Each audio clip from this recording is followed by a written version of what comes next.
Hey, Carl here. Richard and I are planning to come back next week with a new episode, but things got a little crazy for us this past week. So I've picked an episode from the archives for your re-listening pleasure. Episode 85, Catching Up with Gary Taubes, was originally broadcast Monday, October 2nd, 2017. I don't know why people are so resistant to the idea of giving up sugar. Well, yeah, I do. They're addicted to it. I remember giving Gary's book, Good Calories, Bad Calories, to a family member whom I was concerned about. They snapped, "This isn't keto, is it?" I replied, "No, it's just a book about nutrition written by a New York Times best-selling journalist." Well, that diffused the tense situation, but it still makes me sad. Just the suggestion that people should consider giving up sugar and starch brings out the nasty side of people. Hopefully cooler heads prevail, and there is none cooler than Gary Taubes. Gary's research, along with that of Nina Teicholz, Stephen Finney, and Jeff Volek, had a lasting impression on Richard Morris, my keto guru and fellow keto dude. So it was an honor to finally talk to Gary Taubes in this interview from 2017. Enjoy.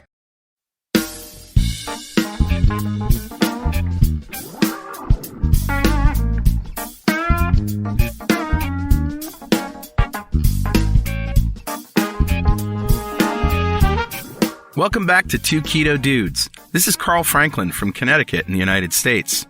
And in February 2016, I put myself on a ketogenic diet to take control of my metabolism. In just 2.5 months, I managed to reverse all my markers of type 2 diabetes with diet alone. As of now, I'm 80 pounds lighter with no signs of diabetes or heart disease. Hi, I'm Richard Morris in Canberra, Australia. I've been on a ketogenic diet since April of 2014. When I started, I was very sick with complications from type 2 diabetes. Within 6 months of starting a ketogenic diet, all of my biomarkers of disease had disappeared. I've also lost around 80 pounds and I've completely turned my health around. Haven't you lost more than 80 pounds? Actually, yeah, I've lost a little bit more than that, but we'll talk about that later. All right.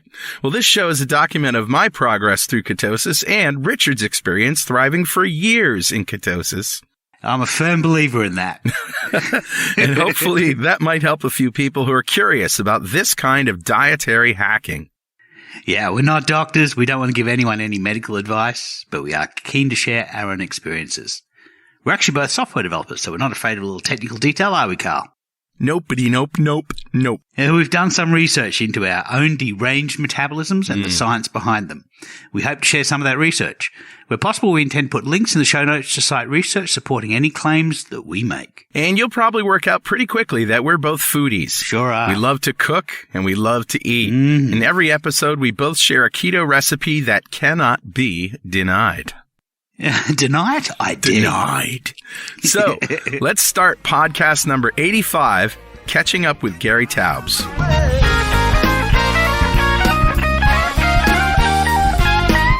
So, Richard, do we have anything to say about last week's show?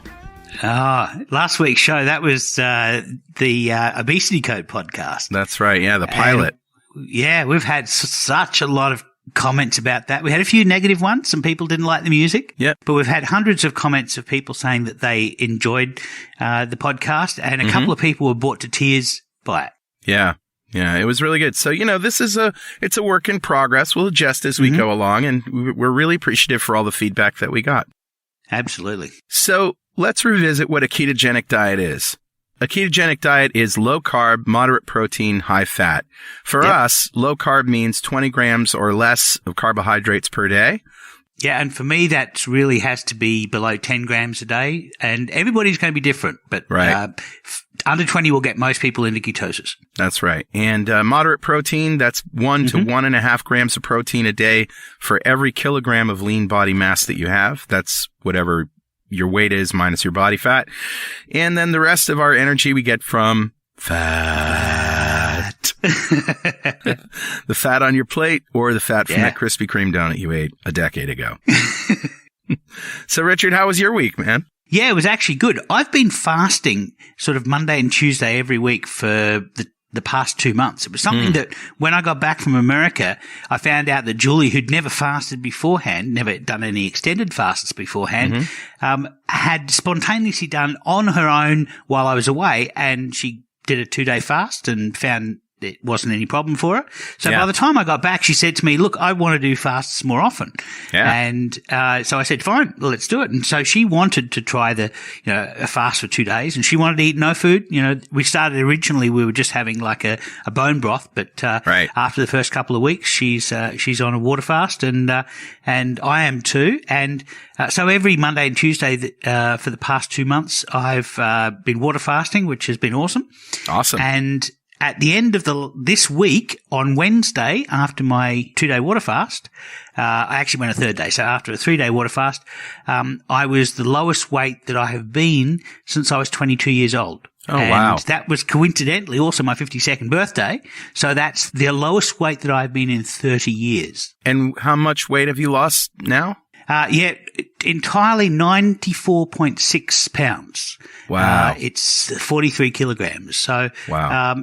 It's been very slow for the past, probably exactly 3 years. About this time 3 years ago. Right. I'd finished all my major fast weight loss, and then I sort of, hit what people call a plateau, but I've just been slowly inching down ever since. And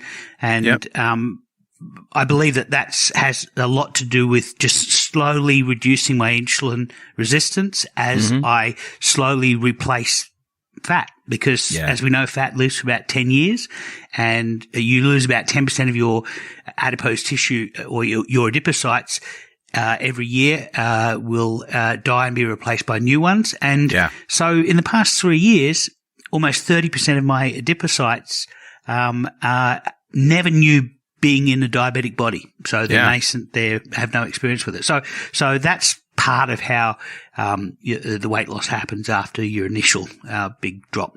Well, congratulations on losing all that weight, man. That's thanks. It's fantastic, and it must feel awesome. Yeah. And so how much have you lost, and how was your week? Oh, okay. Well, first of all, I had a great week. I was at a Microsoft conference in Orlando called Ignite. Nice. And you know what's in Orlando? Yeah.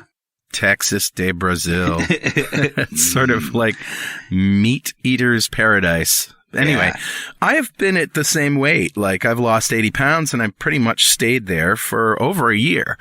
And it's interesting that people say, when are you going to lose more weight? When are you going to lose more weight? Well, I've just been enjoying my relationship to food, and I have been eating more than I probably should.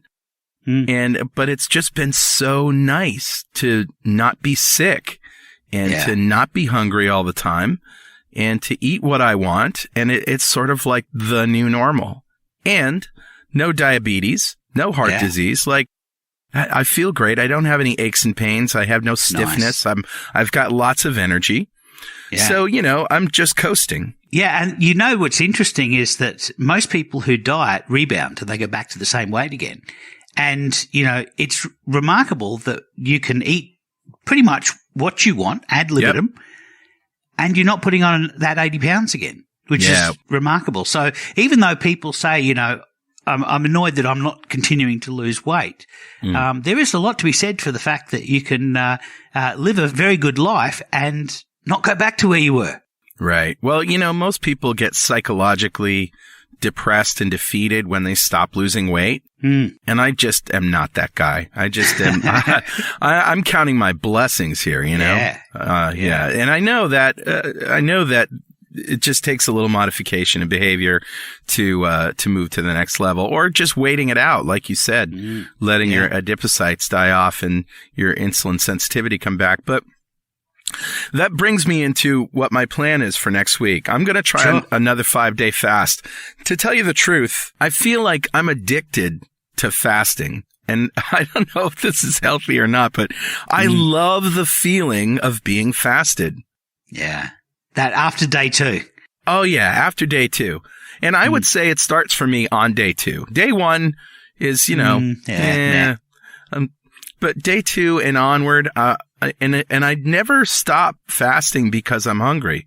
I stop fasting because of some, social engagement, dinner with my family, something, we have dinner out, go to a party, whatever. And I'm like, okay, it's time to stop. But to tell you the truth, it feels so good. I just want to continue. Yeah. So going 5 days next week. I'll let you know how it goes. Yeah. Awesome. So this is the portion of the show where we give away a piece of swag to one lucky member of the Two Keto Dudes fan club. And today we're giving away, guess what? A coffee mug. And today's winner is Mark Valdiva. Yeah, Mark. Well done, Mark. Well done. And Mark won that just by signing up for the Two Keto Dudes fan club, which you can do by going to fanclub.2keto.com. You just answer literally 4 or 5 questions, and now we have your email address and your name, and we will contact you if you're picked randomly to win. Nice. And if you want to get some of that gear, but you don't want to wait until you win it, you can always go to gear.2keto.com and you can buy a mug with our mugs on it. Sure. Absolutely. Well, Richard, that brings us to the very special part of our podcast we call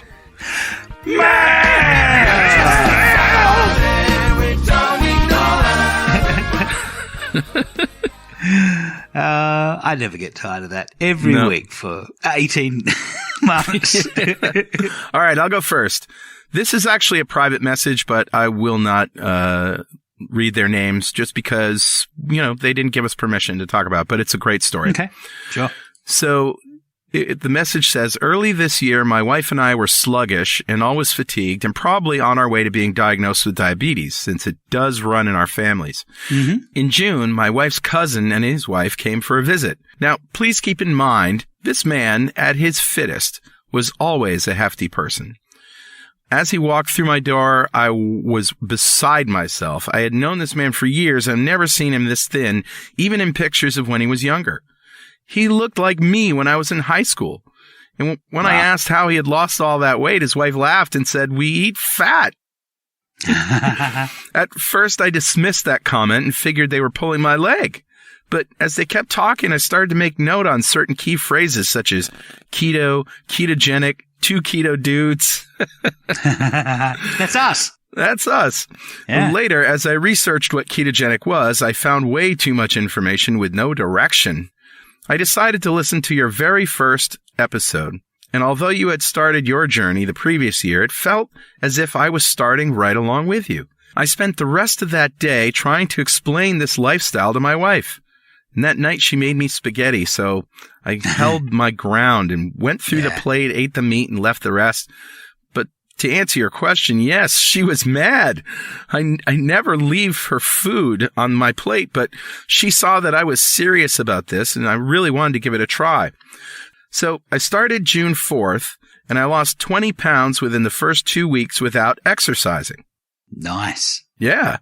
At first, my wife wasn't doing it with me, but within 2 weeks, as she saw my results, she hopped on board.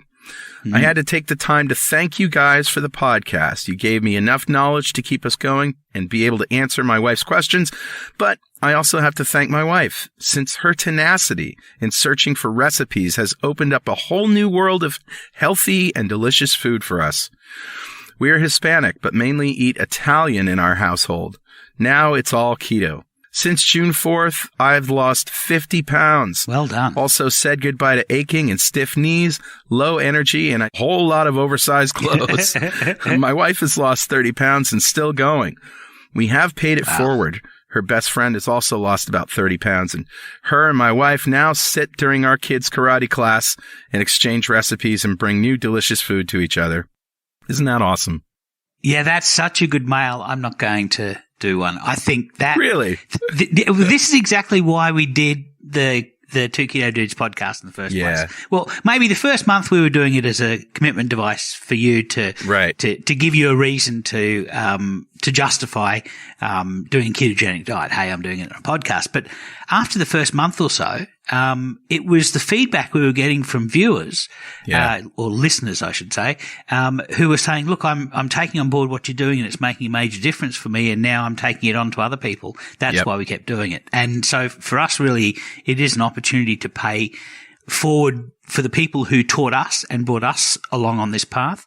And hopefully, we can influence a few people and help you give your loved ones and family and friends a useful podcast that they can use as a reference to be able to to share what you're doing. So thank you for letting us know about that. That's exactly why we're doing what we're doing. Exactly. And we love it. So thank you. We want more like that. Yeah, absolutely. Yeah, well share done. it with your friends and family. Yeah, absolutely. Yeah. Heard you say you're due for a little.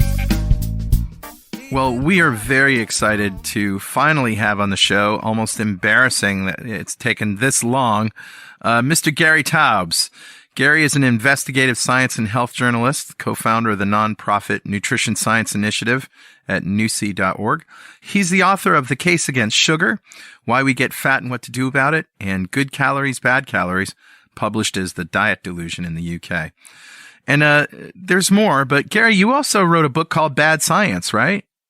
I did write a book called Bad Science. My sort of introduction to this kind of research was writing books about scientists who screwed up, because it helps to know how easy it is for scientists to screw up, how easy it is to get the wrong answer, so that you could then understand what's happened in nutrition. And really how easy it is for bad science to permeate throughout popular culture, especially for people who are in charge of making decisions based on it. Yeah, pretty much. I mean, bad science may be the norm. Actually, it may have always been the norm. It may have been kind of like movies. You know how we think there was some great era of movies because you look back and say, wow, the 70s, there was like The Godfather, you know?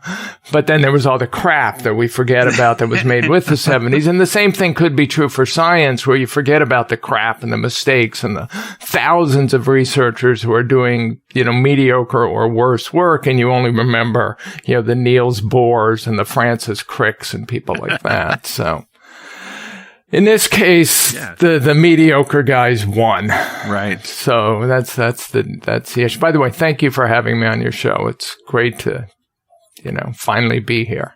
We're almost embarrassed that we didn't have you on before, but, you know, it's just a matter of meeting up and, you know, finding a way to do that. But we're honored to have you, aren't we, Richard?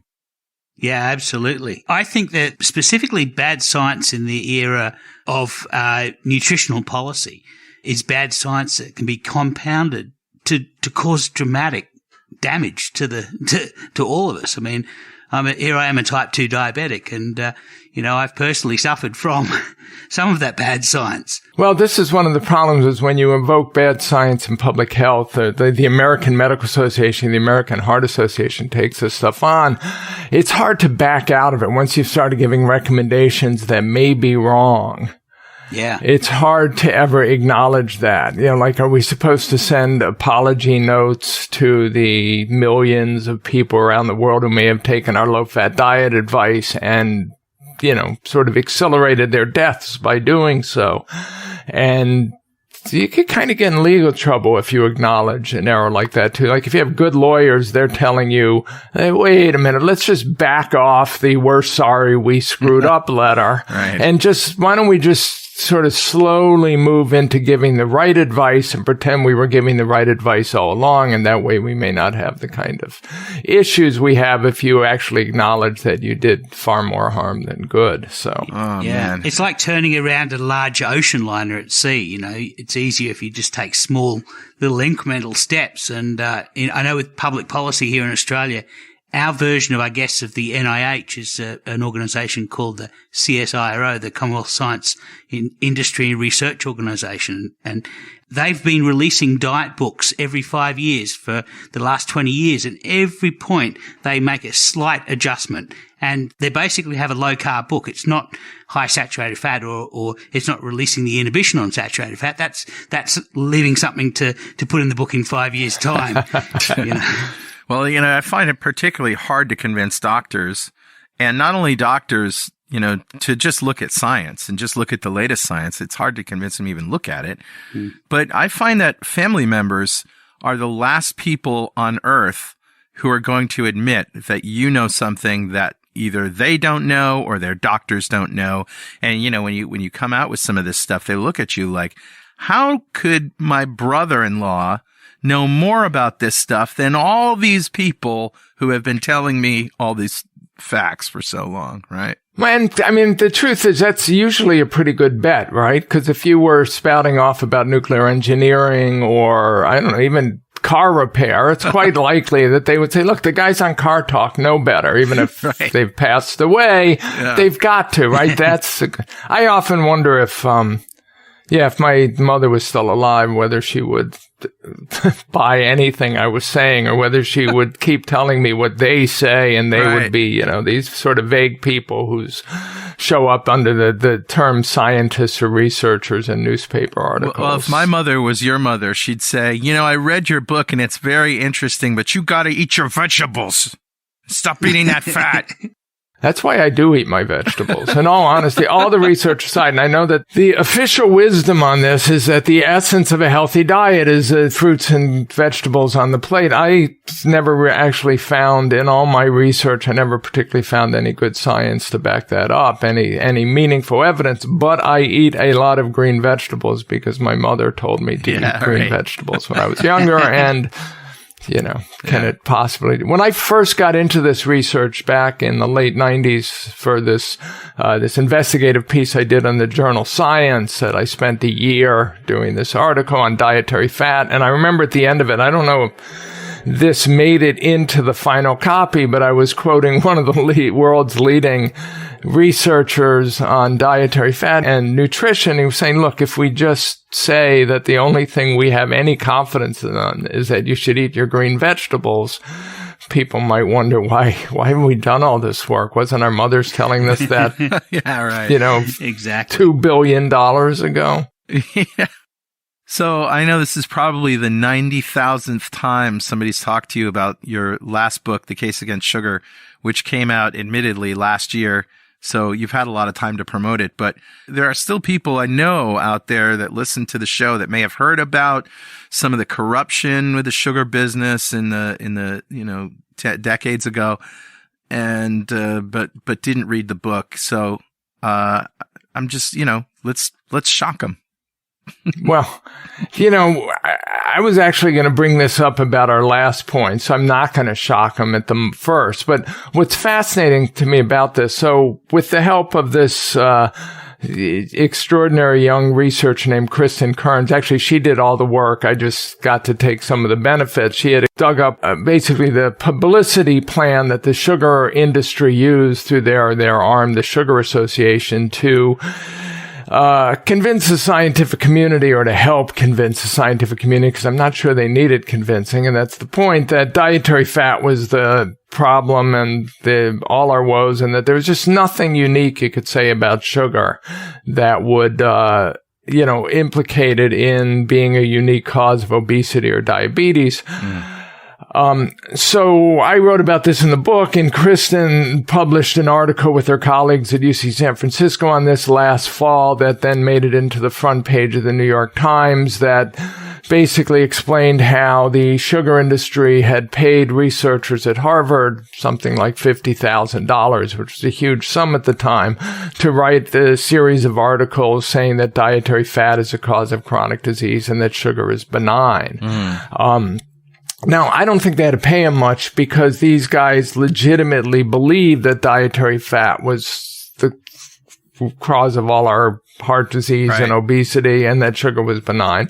But the funny thing is, so for the last 15 years, I've been writing articles and books about how the nutrition research community just missed the point. They obsessively focused on fat, and they basically gave sugar a free pass. And because they gave it a free pass, and you had to make these low-fat foods, and you needed to make the low-fat foods taste good, so you dumped high fructose corn syrup in, which is another form of sugar. So it's just bad science, bad science, bad science. Now the research community says, oh, wait a minute. Suddenly it's like, we know why we screwed up. The sugar industry was corrupt, and they paid our, researchers to publish stuff. And so the implication is, so they leap on this corruption idea because it suddenly excuses the fact that for 50 years they missed the point. Right. Poor Frederick Stair was so led astray by the sugar industry. Yeah. And it was, if they hadn't been so corrupt, we would have gotten the right answer. And I'm going, wait, no. You guys were getting the wrong answer anyway. They just paid you to sort of ride that wave with them. So, yeah. And that was just one force. I mean, you think about the grain industry in the United States and everything that's behind that. We talking to Gary Fettke about the origins of our dietary guidelines and where they go back before Ansel Keys, before, he was relatively, later, 10 years later, before John Kellogg and the Seventh-day Adventists, were pushing grains.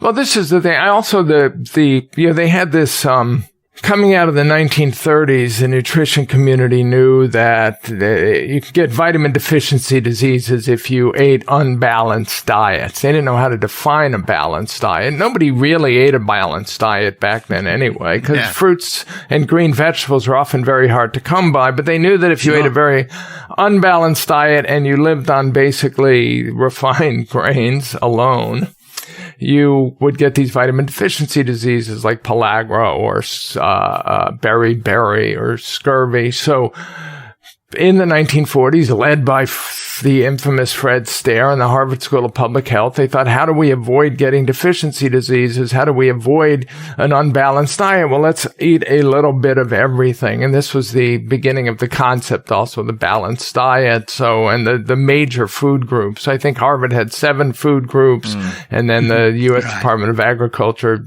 honed it down to 4 food groups. But the other idea was each of these food groups you could sell. Every industry would get a little piece of the pie. Actually, the sugar industry was left out of that when they were a little pissed about that. But, the revenge is, as they say, sweet. Sweet, exactly. Yeah. Wait, I have a good line coming that was spontaneous and you interrupted me. Sorry, I stole your thunder.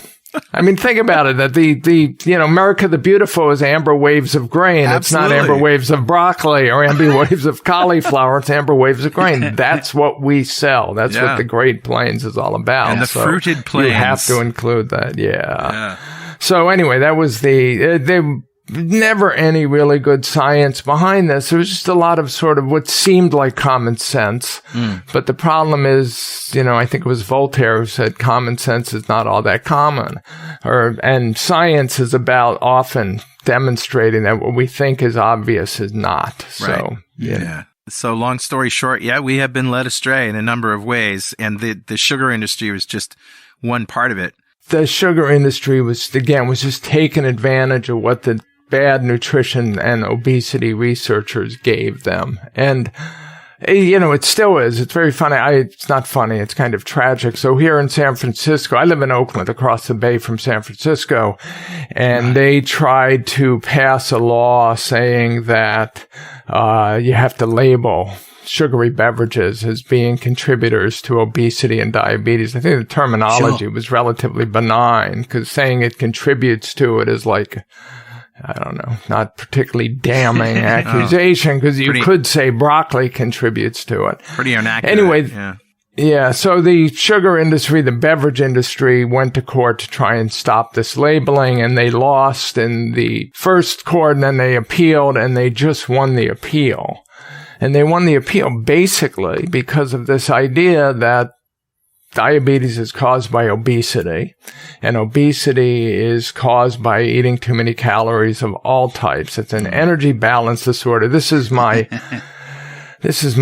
white whale, my Moby Dick, the thing I'm obsessed with in life, like Ahab, and I'm going to go down with it. But it's this idea that, we get fat just because we take in too many calories. And so the only way that a food can influence our weight is by its caloric content. Right. And once again, the sugar industry won, because we have this sort of inanely simplistic idea of obesity, kind of like saying somebody gets wealthy because they make more money than they spend.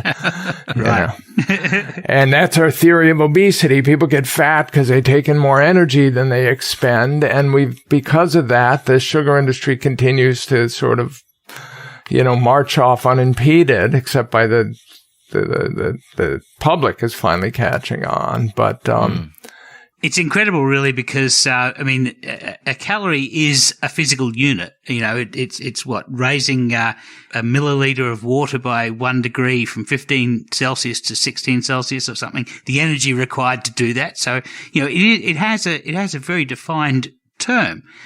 But how nutritionists and dietitians apply this is amazing. One of the most amazing things to me is the fact that they decided if they put an uppercase C in front of it, then it was obviously 1,000 times as potent as if it had a lowercase c in front of it.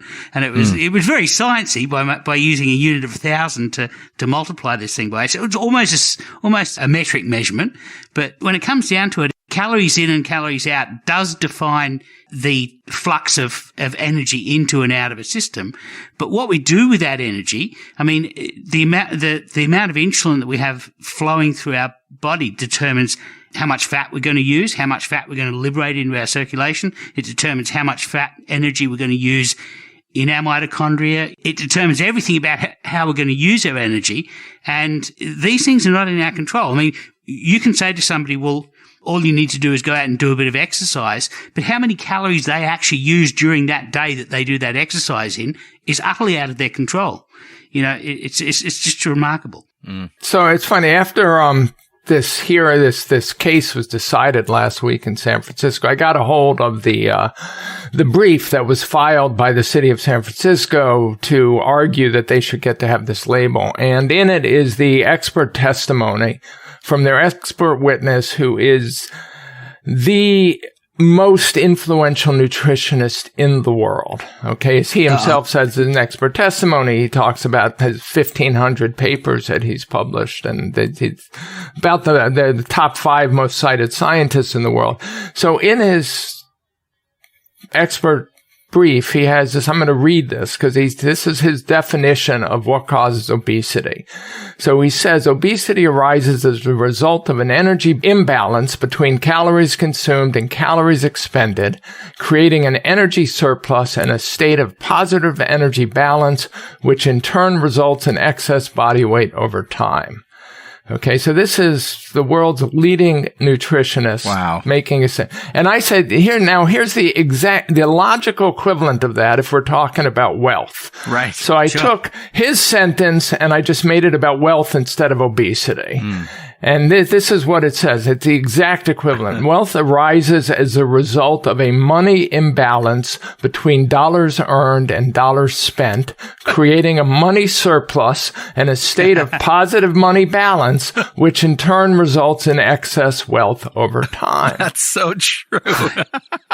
And it's so clearly says nothing about how to get wealthy or how to get poor. Or why anyone gets wealthy or why anyone gets poor. And yet, the first one is completely conventional wisdom. And what's particularly bizarre to me, like, we can laugh about this, but if I did this exercise, if I ran these lines to the nutrition obesity researchers, they would look at me like I was crazy. Like I had just spoken Serbo-Croatian to them and they don't speak Serbo-Croatian. They would not be able to process what I said.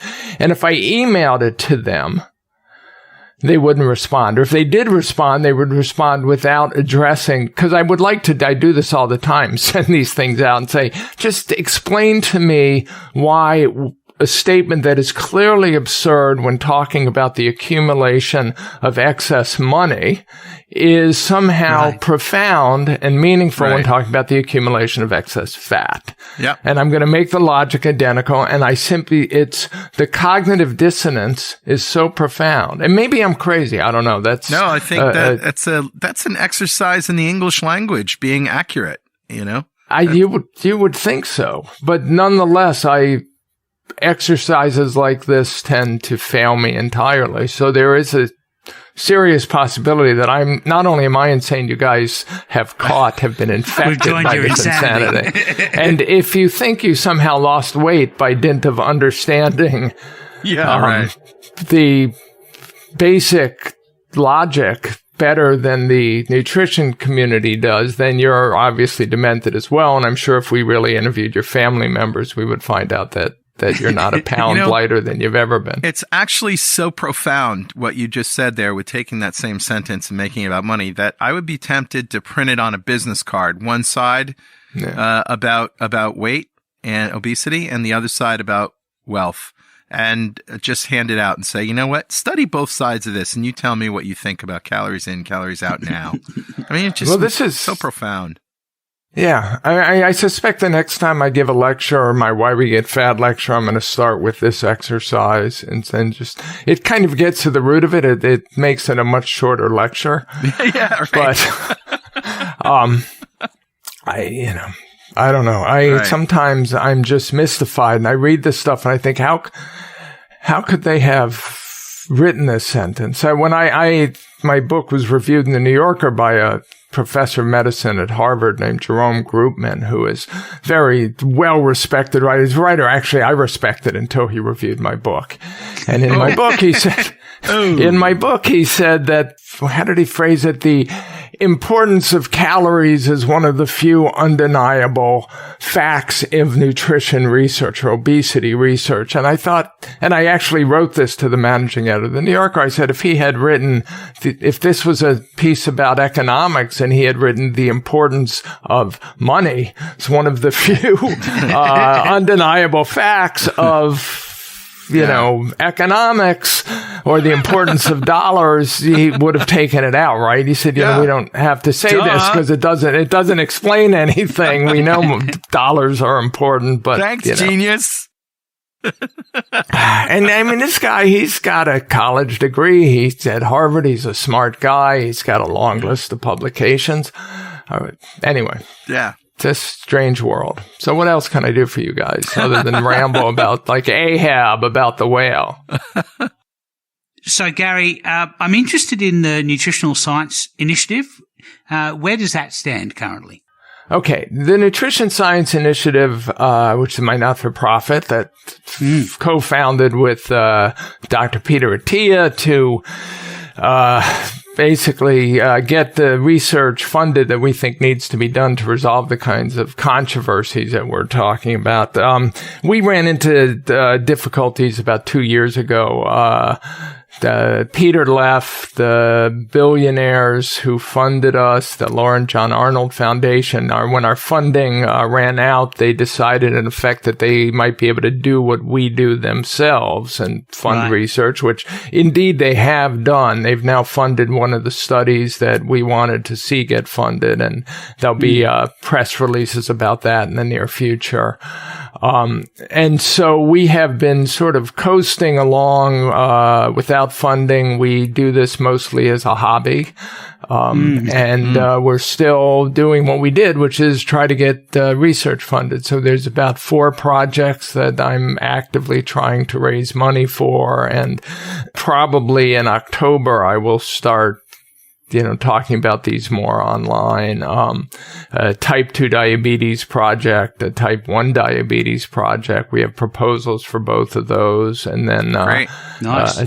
2 other trials that I think the world needs to see that I think could go a long way towards resolve. Again, it's always aimed at, we have this, I think the world is clearly the story that sugar, if it's not toxic, it's something you should avoid, has been embraced. And that's moving along with or without, NUSI funding. This idea that obesity is just not an energy balance disorder, that it's a hormonal regulatory disorder, that still needs, I don't think it needs research to support, because to me, it's just clear from the evidence and the logic. The thing that I get is that there's been a lot of studies done already, haven't there? You and Nina and people like that have sort of looked at these things and, it's been proven. But the problem is people aren't listening. Well, you can't really use a word like proven in science, because arguably the only thing you could prove in science is mathematics. Okay.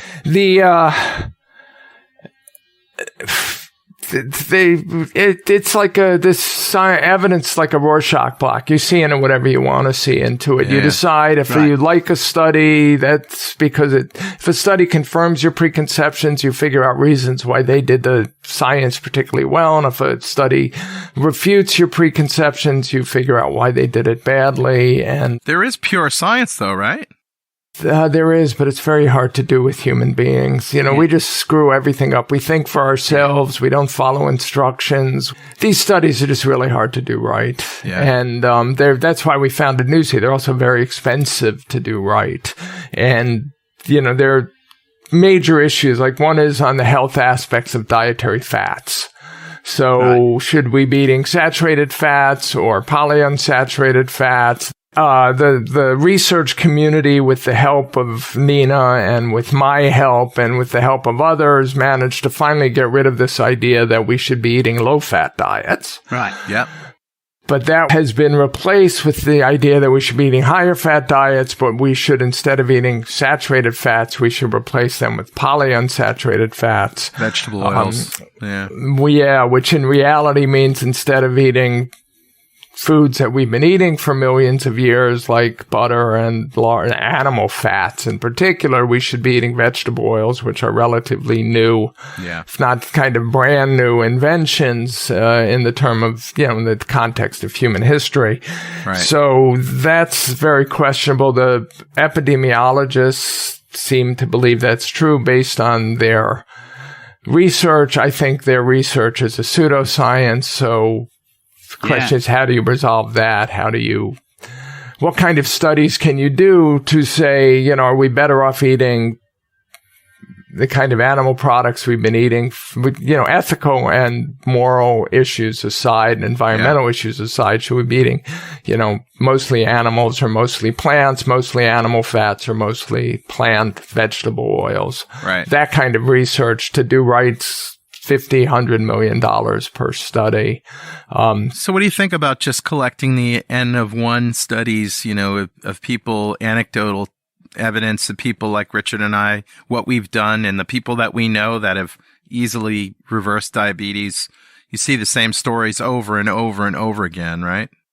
Yeah, and in fact, I'm sort of doing that, not actually N of 1. I've been interviewing physicians, practitioners lately for my next book to get their stories. The problem is you could find N of 1 stories that support anything. So this guy, Dr. McDougall, has this starch diet, which is basically, as far as I can tell, all potatoes. He's got his website is full of super losers who say they've lost 70, 80, 100 pounds. They're healthy for the first time in their life, eating nothing but starches that we think you should avoid. I tend to believe those people. And every one of them says, I did Atkins and it didn't work, and now I'm doing the starch diet and it does. There are people who say they gave up meat and now they're healthy for the first time in their life. I suspect they gave up meat and white flour and sugar, and they might be healthier if they just gave up the white flour and the sugar and the starches. They'd eat more meat, but we don't know that. For that, you need a study. Sure. So people like you, it should be enough to convince the world that what you did for yourself is beneficial, but we don't know if what you did is more beneficial than doing something else. Sure. And we don't know if I did what you did, it would be beneficial for me also. Right, now, in this case, I did, and it was, but if we pick, a random individual on the street. Sure. We see it as a grassroots movement that will have influence over people. I mean, we're already seeing the influence of, social media groundswells of people who just, flaunt it. They say, I did exactly what everybody tells me not to do, and I made myself well in every measurable way. And this is the sort of profound. This was one of my revelations doing this research. So about 20 years ago, 1998, Malcolm Gladwell did his very first piece for the New Yorker. I think it was his first piece, and it was on obesity. It was called the Pima Paradox. It was, sort of Malcolm at his, ingenious, clever best. And in this, one of the things he does, he kind of breaks down diet books to show that they all have the same sort of structure. And it is a doctor or physician who's overweight or has some chronic problem, and nothing they do can make any difference. And then finally he or she stumbles on Diet X, and they go on Diet X, and they are healthy for the first time in their life, and then they prescribe Diet X to their patients, and their patients get healthy, and then they write a book about it. Right. Then they come up with some logic to explain why this worked, and they write a book. So this seemed very clever, and I was impressed. I remember when I read it 19 years ago. But then when you think about it, you could break the world down into sort of especially while there's an obesity and diabetes epidemic going on, you could break the world down into the lean people who are healthy and do the conventional wisdom and have always been healthy. Right. So these people have no reason to question anything. Everything works for them. Sure. They're just fine. End of story. Yep. No revelations are ever going to come out of these people. Then you have the people who have been getting more and more obese and diabetic, and maybe they try everything and nothing works. Right. No revelations from them. Or maybe they're not... They just think this is the way life is, and they don't try anything. And they remain getting fatter and more diabetic. You get no revelations from them. Then finally you get the people who are smart enough to say, Jesus, I just keep getting fatter and fatter, or my patients just keep getting fatter and fatter, which is the story I've gotten from a lot of these doctors. And I went into medicine to make people healthy. You know, that's why I did it. I don't want to just give drugs and fiddle with people's insulin for the rest of their life. I want to make them healthy. That's why I went into this. So I'm going to look and see if there's anything out there that'll make them healthy. And lo and behold, I stumble on this low carb thing, or maybe there are other people who stumble on the vegan thing or the vegetarian thing or the starch thing or the Ornish thing. But I stumble on something. And it works for me, because if I'm a good doctor, I'm not prescribing some weird diet that I think is a fad to my patients before I try it on myself. I try it on myself, I get better. I get healthy. I lose weight. My diabetes resolves, whatever. Pre-diabetes. The world is full of people like, you know, Sammy Inkinen who started Verta Health, who's a world-class triathlete, or my former colleague Peter Attia, who was a world-class endurance swimmer, who were getting pre-diabetic and obese. Try low carb, they get healthy. So now you've got a revelation. Now you've got the stuff of science. I did the opposite of what I expected. This is what science is about. This is what moves science forward. Absolutely. And now, like I said, if you're a doctor, you've got your patients are experiencing the same thing. Cautiously try it on your patients. If your patients get healthy, now you're passionate. And one of the Canadian doctors like to say, and one of them, the first time I heard it was this South African doctor who's now working in Vancouver. And I said, why are you so passionate about this? He said, because I can't unsee what I've seen. Yes. Right. You know? It's like... Totally. Type 2 diabetes is supposed to be irreversible. You're supposed to, like, you put them on oral meds and you get them on insulin, then you basically play with their insulin dosing until they eventually get their feet chopped off. Yeah. And boom, I change their diet. The diabetes goes away quickly, like a few months. Yeah. They're off their meds. They're off their, so how do you unsee that? So now you have people who are passionate.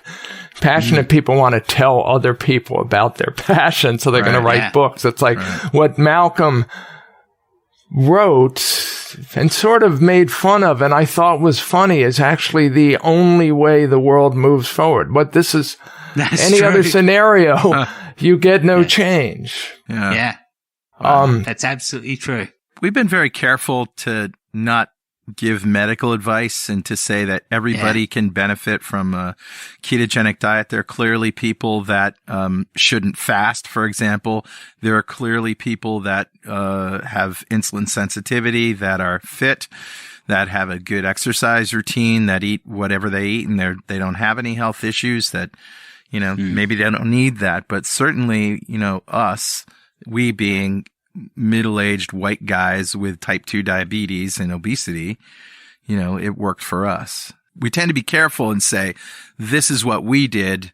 If that helps you, great. The way I deal with it, which again, you could do if you're a writer or journalist or probably even a doctor. You can't do if you're a public health authority as well. You know, public health organization. People say, what should I do? And my book say, what should, and I say, well, this is what worked for me. This is what I think the science supports. And I think it'll work for you. And I think this is how you should try it. And if it doesn't work and you have a massive heart attack, I apologize. In advance. Because again, everything on some level is an experiment. You know, there are no guarantees. We get no guarantees. No. I think you've adequately described our passion though, because that was what happened to us. We found something that worked. We tried it. we then pass it on to our friends and family, and our audience is just growing because of that.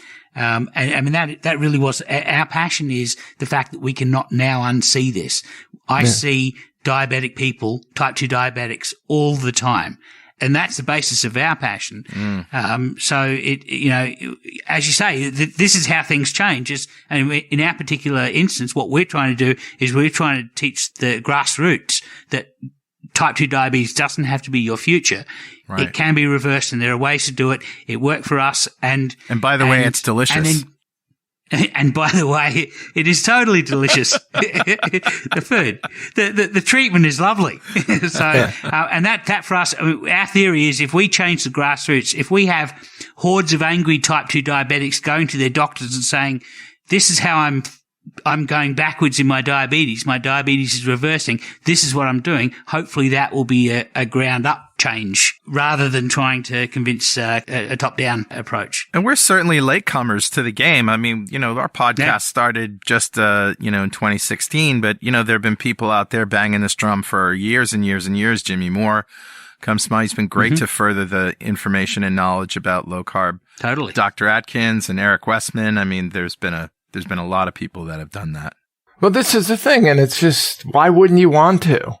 I go to the gym now and I see these obese people working out in the gym, and they're working hard and they're sweating, and they clearly have an enormous amount of willpower. Yeah. And I want to say to them, I think I can help. Maybe you've already understood the right way. Maybe you're 100 pounds lighter than you used to be. I don't know. That's one of the issues. Or maybe you're one of the few people whom, weight loss, even on a very low carb diet. And we don't know, when I say few people, we don't know how few that is.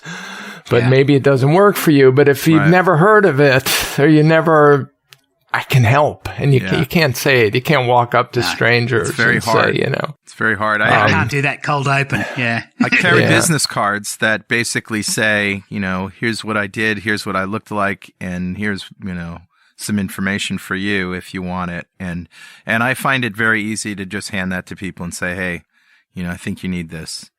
Well, this is what, again, talking to these physicians is fascinating, and dietitians, in part because I think diabetes is going to be the tipping point. It's like a homeostatic correction mechanism for the bad science of the past 50 years. So that's a good way to put it. It's one thing, you go on a low-carb diet, like you're 50 pounds overweight or you're 100 pounds overweight, you go on a low-carb diet, you got to give up beer and Coke and donuts and cake and Twinkies and, French fries and pasta and all this stuff, and you lose 50 pounds and your life is still pretty miserable. You don't like your husband, or your job sucks, or it doesn't solve everything. Yeah, right. And you don't go back, you don't go from being, 45 and 100 pounds overweight to being 20 and lean. You go 45 and only say 30 pounds overweight. So it doesn't solve everything, but now you've given up all these wonderful things that you could sort of, self-medicate with.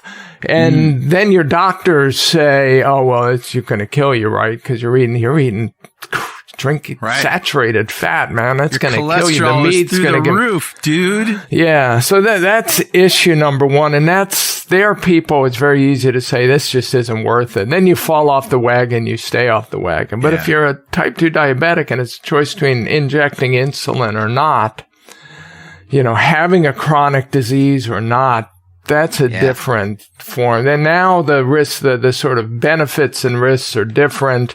And there's much more of a temptation to just want to be healthy and stay healthy. And for doctors, and again, by the end of this month, I'll have spoken to about 100, interviewed about 100. That's where it gets profound. Getting people to lose weight is wonderful. Even 50 or 100 pounds, you feel good about yourself, but you get them off. If you reverse their diabetes, it's like, that's almost a religious experience. That's not supposed to happen. Yeah. Yeah. And again, this is what's fascinating is you think about, we have this understanding now that ulcers are caused by bacteria, right? And the guys who got the Nobel Prize from Australia, New Zealand, part of what they did was they drink a glass of, Bacteria, water with bacteria in it to give themselves an ulcer.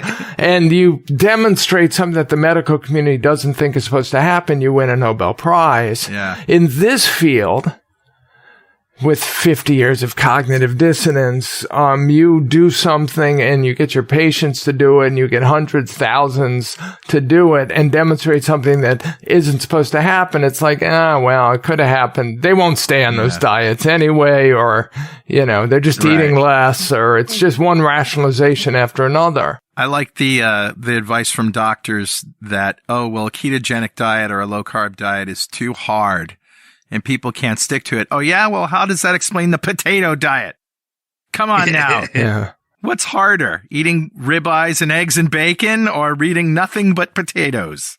Yeah, this is it's a strange argument, but they have it's as though the community built up, it's got an immune system, and it's got this series of sort of like killer T cells and immune responses to assure that anything that challenges this fundamental belief in the sort of healthy diets, lean meats and fruits and vegetables and whole grains, and B, you get fat and it's all about calories. Anything that is even vaguely aimed at that belief, the immune system kicks in, and one response, well, you won't stay on the diet. It's too hard to stay on. It doesn't mean anything. You just eat less anyway. It's all about eating less. You get bored. Like, I know I would get bored eating, ribeyes and salmon and, eggs and bacon and butter. And I mean, it just sounds it sounds like French cooking without the potatoes. Right. Like, how boring anyway. Yeah. One thing about the Barry Marshall incident with the H. pylori discovering that it causes ulcers, the previous treatment used to be radical surgery to fix these people's ulcers, and after he was awarded the Nobel Prize and he'd proven that this bacteria caused ulcers in the gut, we were still doing that operation for like 10 or 15 years afterwards. So after the science was already proven, there was still this momentum involved, so I think maybe that's our problem. I've been thinking about this a lot also because, again, part of the goal of NUSI, the goal of NUSI was to fund research that we thought could resolve these issues. Yeah. But if you think about science moves forward, the golden ages of science are invariably periods of science when the field is relatively small. And the signal to noise ratio is large. So if somebody does a study, it's meaningful. It's one of the few papers that might come out that month or that year on this field of science. Sure. And then there are invariably some very smart people who are determining or sort of leading the field and saying, this is important. This looks trivial. Right. This is inconsistent with that. We got to do this kind of research to make sure. Yeah. Let's say, get somebody to do this experiment to see which one of these two results is right. Nowadays, so I'm on a mailing list that comes out of University of Alabama, Birmingham. That's papers published each week in what they call Obesity and Energetics. And it's about 150 articles a week. So if you think about it, if something comes along, let's say NUSI, my not-for-profit, funds a study and it gets what we'll call the right answer, for lack of a better term. And it's unconditional, unambiguous, and it's published this week in JAMA.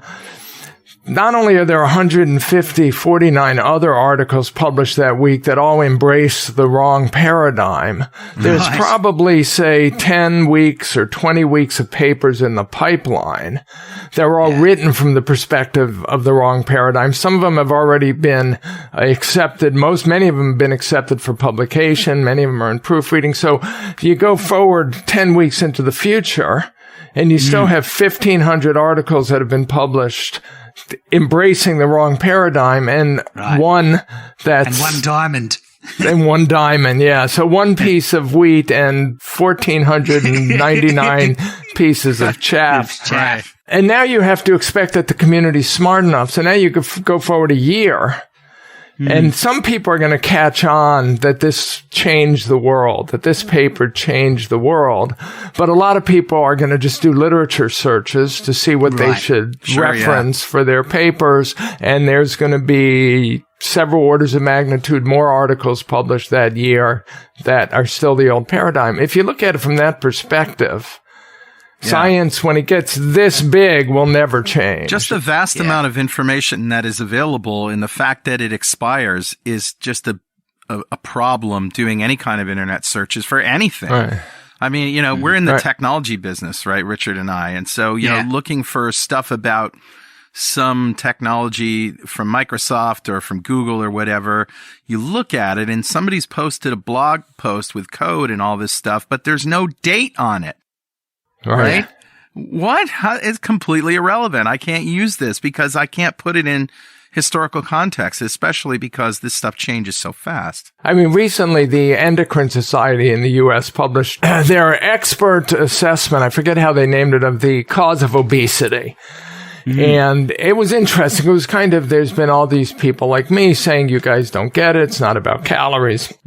So they had to do their expert assessment, and they got the usual suspects who have been arguing one position for 30 or 40 years to write it. And lo and behold, what they said was that they were right all along. And why not? And then they actually addressed some of the arguments we made, but they addressed them incorrectly. And they addressed them using variations on the argument that in and of themselves were 20, 30, 40 years old. Sure. Because it's this kind of self-perpetuating cycle. And the only problem is, you know, the famous line about science from, I think, was Max Planck, that science proceeds funeral by funeral. And the old have to die off in order for a new generation to fully embrace the shift in scientific wisdom. But the problem in this field is that the old generation were pretty mediocre to poor scientists, and they taught the younger generations to be poor scientists. Yeah. So there's no culture of good science where people are going to say, Jesus, we got to get rid of our elders, get them out of the way so we can do some good science here. They all think they're doing good science. Yeah. Since I've learned what I know now about the dangers of making correlations and jumping to conclusions, it's very hard for me to read any kind of book about just about anything without saying, you know, that doesn't prove anything. It's very hard. Yeah, and I have the same problem now. It's life is a lot easier when you believe people knew what they were doing. Yeah, right. And you could just trust the expert. Yeah, but the association, I was just, what can you say? What can I say? Yeah. That's it, yeah. Well, Gary, man, it's a pleasure talking to you and just hanging out. It's been a great almost hour. Well, thank you, guys. It has been fun, and anytime. All right. Thank you very much. Thanks, Gary.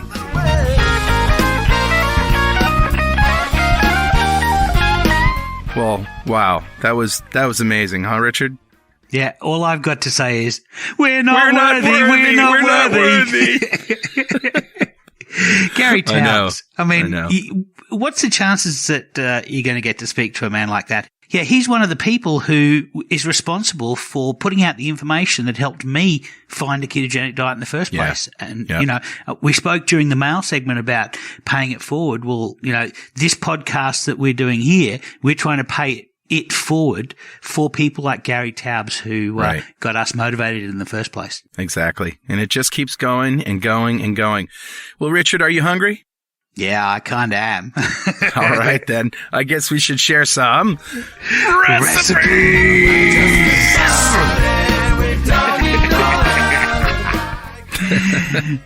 You first. Yeah, okay. So I'm going to do aged beef steak.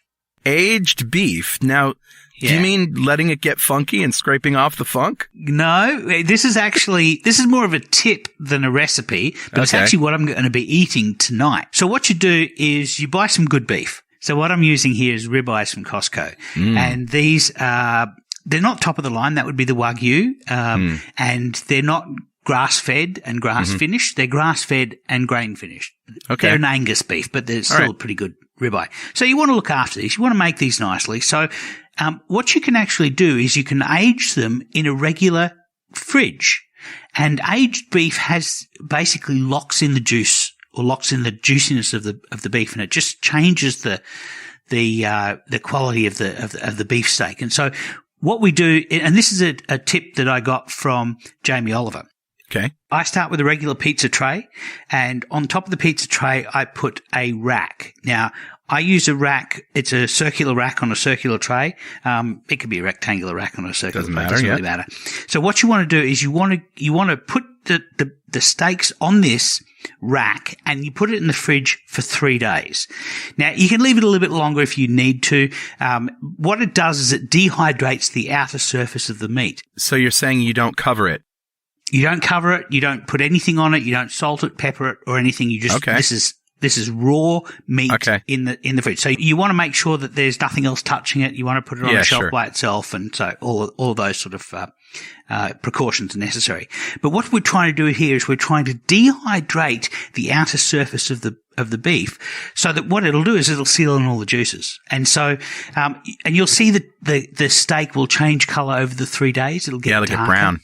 Yeah, get browned, and then you cook it like you regularly would on a hot cast iron griddle, and it's delicious. So I suggest trying it with a fresh one and the aged one, and doing an A/B comparison, and see if you notice a difference. I have always known that putting a ribeye in the fridge, not air drying it like that, but just leaving it in there for a week, makes it so much better. And yes, it's going to be brown. But yeah, I mean, it has more umami. More juiciness. Yeah, and juiciness, but it also has more umami. I mean, it's sort of, well, it ages, right? I mean, aged beef has a little funk to it. Yeah. Now, it's not going to kill you because, guess what? You cook it. Yes, exactly. And when you cook meat, all of the bacteria dies, but, sometimes the funkiness of it will still remain, the flavor of it. This is one of the reasons I think that pepper became such a popular condiment. And I've talked about this before on the show, I think, is that, you cook meat, but if it's older or if it's turning or whatever, pepper kind of masks the funk. Right. It does a little anyway, bit, I'm a firm believer in that. So I'm going to try it. And he doesn't recommend going longer than 3 days. Well, he says do it for 3 days, but I have certainly done it for a week, and it's quite fine. Yeah. So, and in fact, I've got 2 large steaks in the fridge today. We're recording this on Saturday afternoon in Australia, and on Sunday I'm going for a bike ride. I'm going to eat. Well, Julie and I are going to share one of those steaks, and then we're going to fast for 2 days, maybe even 3 days, and then we're going to come back and get the second one after that process. So, it's already been in there for almost 4 days now. So by the time we get to that second one, it'll have been there a week. It'll be fine. Sure will. One of the things about bacteria is bacteria doesn't get inside the muscle. And this is why if you're going to sear the whole outside of a steak, you can eat the inside almost raw. That's not a problem. You can't do the same with minced meat because the bacteria can get on the inner surfaces that they're in the mince. So, but as long as you cook it up to temperature, you're fine. Absolutely, yeah. So that's my recipe. What's yours? Well, this is a recipe that I've been making in the non-keto world pretty much for years and years, but I ketofied it. Okay. And it's keto lamb stew. Ooh, I like lamb, and it's springtime in Australia right now, and there's plenty of lamb. And it's autumn in the United States, and that's a perfect time to make stews. I think I already talked about my beef stew recipe. Yeah. But lamb stew is the same kind of thing, but you start with a stock from bones. This one, most people, when they think of stew, they think of stew meat, stuff that is tough, that you wouldn't necessarily want to cook and eat, and you want to do it low and slow. However, I like to buy lamb chops and use those. Now, here's why. Yeah. Lamb chops obviously have the bone, and you can get those French cut rack of lambs where you can just slice off the chops into individual things. And you can either do that, or you can get, just lamb chops already cut, or both.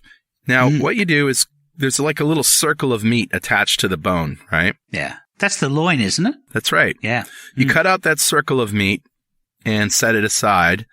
and take all the bones. And for me, I think I had 12 or 15 bones. Mm-hmm. And I put them in cast iron with nothing but salt. I just salt them and put them in cast iron, put them in a 400-degree oven for 20 to 30 minutes. Right. And I flip them halfway over. Yeah, make sure it's all seared around, yeah. Yeah, they get a really nice crust on them. Mm. Now, when they come out, you're going to essentially put those in a pressure cooker or an Instapot and make stock out of it. But before you do, guess what? It's lollipop time. Oh, yeah. Those are going to be the tastiest lollipops you've ever eaten in your life. So go ahead. You don't need all the fat that's on them. You don't need all the meat that's on them in order to make stock. So just gnaw them off. And guess what? We were talking about bacteria. Oh, that's gross. That's bacteria. But yes, you're making stock out of it. So there's going to be no bacteria left when those things are done. Dear. So to make stock, you take all the bones that you've just gnawed off, and you put them in your Instapot with, this is very important, garlic and rosemary. Oh, lamb loves garlic and rosemary. It sure does. And I took a whole bulb of garlic and just crushed it up with my hands and threw it in there. You know, skins and all, it doesn't really matter. Nah, you're going to be straining it all anyway. You're going to be straining it all, yeah. Several sprigs of rosemary. That's up to you how much you want, but I like a lot of rosemary. I mean, it really, really makes it. Some cracked pepper. Maybe you want to chop up an onion because onion brings out the umami flavor. Yeah, and salt. You know, you want to go light on the salt when you're making stock because you're not sure how much you're going to end up with, right? So you could even keep the salt out of it. I do. I keep the salt out of it when I'm making stock. Yeah. And then you pressure cook that for 2 cycles of 1 hour each. Right. That's pretty much my standard for making stock too. 2 hours in an Instapot. Yep. So now you take all that, you strain it out, and now you're going to reduce it. So you put it in a pot or a soup bowl or a soup pot on the stove, and you bring it down to about half of what it was before. Reduced by half. Yep. Yep. And now it's time to start making the stew. So while that is reducing, you cut up your lamb into cubes, or you could do that at the beginning. It doesn't matter. Cut up your lamb into cubes. You set that aside, and you're going to take a small can of tomato paste and another bulb of garlic, maybe half a bulb, so maybe 3 or 4 cloves, and 2 or 3 anchovies in oil. Yeah. So take 2 or 3 anchovies in oil, and you're going to mix all this stuff, crush the garlic, mix the tomato paste, the anchovies, and the garlic together to make a paste. So this time you're going to peel the garlic, right? Yeah, this time I'm peeling and crushing the garlic. Yeah, you can't put the skins in, Yep. So now heat up a cast iron skillet with some olive oil in there, maybe a tablespoon just to coat the bottom. And now I'm salting and frying up my lamb bits. And when those are browned, after about 8 minutes, you put in this tomato paste, anchovy, garlic mixture, making sure your anchovies are nice and cut up, right? And then that coats all of that meat. Then I take a cup of red wine, and I like to use a Pinot Noir or Cabernet or whatever you want, just a cup of nice bold red wine, and put that on there and deglaze the pan. Get all those bits off the bottom. Get all of the pan. fond off the bottom, Yeah. And you dump the whole thing into the stock. Okay? Now your stock should be really rich because when those lamb bones came out of the oven, there was a lot of rendered fat, hopefully. You're just going to pour that right in to the stock. It's going to emulsify, it's going to thicken it all up. It's going to thicken it all up, exactly. Okay, so now you have your meat in the stock and the tomato paste and a cup of wine. Now you need to put that on low and go away for an hour. Just walk away. Yeah. All right? Let it develop. Yeah, let it develop. You can cover it because you don't want it to evaporate further because you've already reduced it by half. But you need to slowly cook that lamb, the loin, in the stock. Now you're ready to bring in some butter and heavy cream. half a stick of butter, a cup of heavy cream, and salt and pepper to taste. This is a point where if you need to add more rosemary, you can do that, some fresh rosemary. Yeah. And you're essentially just going to let that develop. Now, time to thicken it. Guess what we're thickening with? Xanthan gum. Of course. Yeah. Now, the trick with xanthan gum, as I've said before, is you need to turn the heat off. You need to let the rolling boil go down and let it sit off the heat for about, a minute or two. Mm-hmm. And then you just, as you're stirring with a whisk, you lightly sprinkle xanthan gum in there. And it's probably going to take about a teaspoon, maybe 2 teaspoons of xanthan gum. Mm-hmm. And now, as long as you're stirring and it's all in there, now you can bring the heat back up and bring it to a boil. And that really thickens the xanthan gum. Once it's boiling, turn it back down to low. And now you can simmer it for as long as you need to and serve it. Yum. I'm just thinking yum. about the flavors right now. This has had so much opportunity to develop. Yep. I got to try that. Yeah. Now, if you like other vegetables that you want to throw in there, you could do that at the point where you add the lamb and let it cook down. We're talking celery is always a good one. Yeah. Maybe some pearl onions, Mm-hmm.